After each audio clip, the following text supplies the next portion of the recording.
The world of golf was thrown into chaos when Rory McIlroy stepped up to the microphones and delivered a revelation no one saw coming. Fresh off a turbulent Ryder Cup at Bethpage Black, McIlroy didn't bother with the usual talk about strategy or performance. Instead, he spoke words that rippled through the sport, sparking heated debates and endless speculation.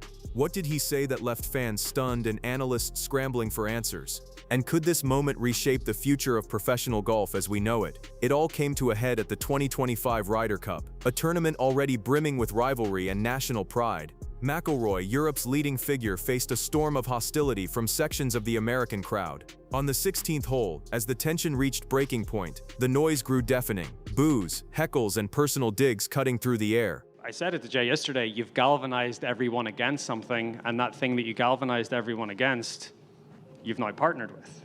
So, yeah, of course I understand it. It is hypocritical. It sounds hypocritical. Finally, McIlroy snapped. Stepping back from his shot, he turned toward the crowd and shouted, "Shut the fuck up." It was more than just frustration. It was the boiling point of hours of verbal abuse, with some spectators even taking aim at his family and his past performances. The moment Rory McIlroy lashed out sent shockwaves through the golf world. Some fans praised his fire, calling it a rare glimpse of raw emotion in a sport known for its composure, while others criticized the atmosphere that pushed him to that breaking point. Europe's captain, former world number 1 Luke Donald, didn't mince words. He made it clear that certain parts of the American crowd had gone too far, crossing a line with personal taunts that disrupted players' focus. In the aftermath, the PGA of America was said to have issued an apology and promised tighter crowd control. 149 to the hole. Probably got to carry this about 143. Get amazing. Get a Getwich that Oh my far. goodness! Wow, they're the first sign of the crowd getting to Rory.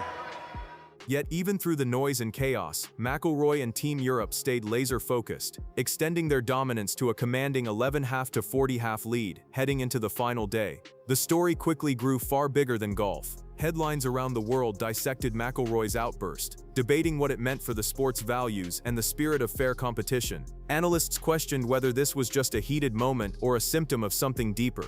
Some suggested it revealed growing tension within professional golf, as rival leagues and new money tested the boundaries of loyalty and legacy. Others saw McIlroy's reaction as a rare moment of honesty in a sport that often hides emotion behind etiquette. Either way, his response reignited a global conversation about pressure, identity, and what it truly means to represent your team. Luke Donald, respected both as captain and as a former world number 1, later reaffirmed McIlroy's dedication to Team Europe, describing his passion as proof of commitment, not conflict. He urged unity, reminding everyone that modern golf is full of temptations and shifting priorities, and that staying grounded matters more than ever. There's no pressure. Don't take my phone, Rory!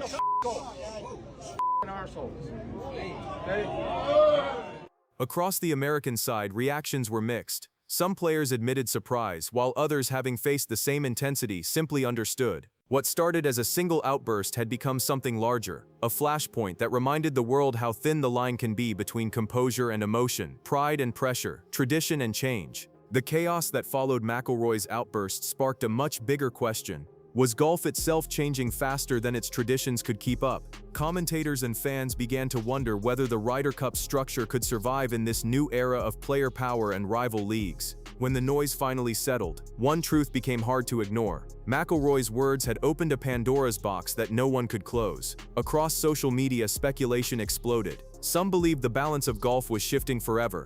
Others felt this moment would define how loyalty, money, and identity coexist in the modern game. Rory, with all that in mind, everything you go through, how satisfying is it to turn around to someone and say, quote, "Shut the F up," and then stiff it to 2 feet? Very satisfying.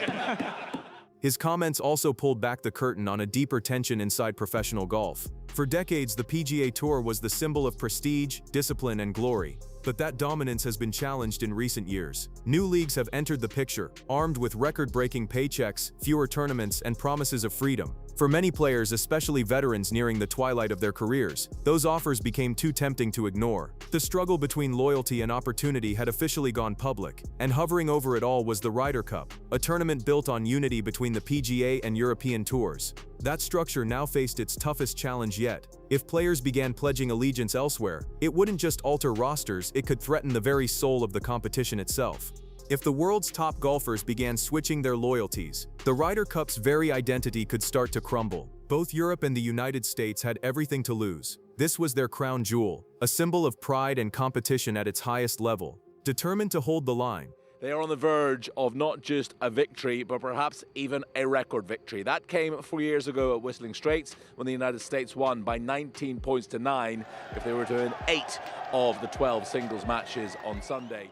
the PGA Tour moved quickly, pouring money into prize pools, adjusting its schedule, and giving players more control over their time. The goal was simple: protect the tour's reputation, while adapting to a new era where freedom mattered as much as fame. But even with those reforms, the pull of rival leagues refused to fade. Players were now weighing more than trophies. They were thinking about stability, family, and the kind of legacy they wanted to leave behind. McIlroy's comments hinted that these weren't just personal choices. They were decisions that could reshape professional golf itself. The months ahead loomed large, as every move from players like him could alter the sport's future and redefine what the Ryder Cup truly stood for. In the aftermath of his revelation, all eyes turned to McIlroy.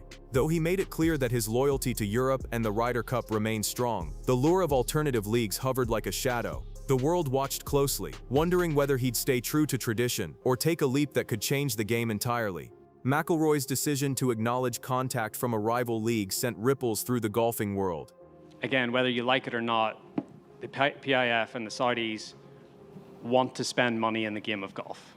It is, they want to do this, and they weren't going to stop. How can we get that money into the game, but use it the right way?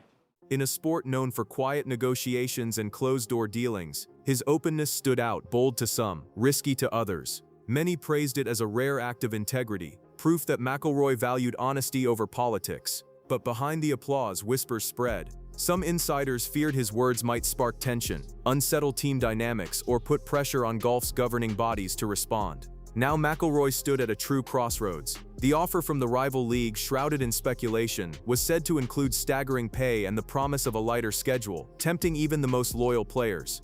Yet taking it could change everything: his standing on the PGA Tour, his place in future Ryder Cups, and perhaps even how his legacy would be remembered. Each choice carried weight. Each step could shift the balance of power across the sport. Through it all, McIlroy stayed composed. Wearing Europe's colors, he played with the same fire and focus that had defined his career. His ability to perform under immense scrutiny reminded fans why he wasn't just a headline, he was the heartbeat of modern golf. The months ahead would test more than McIlroy's resolve. They would test the sport itself. Every move he made had the potential to redefine loyalty, reshape competition, and alter golf's future for years to come. Rory McIlroy's next steps were set to define not only his career, but perhaps the entire direction of professional golf.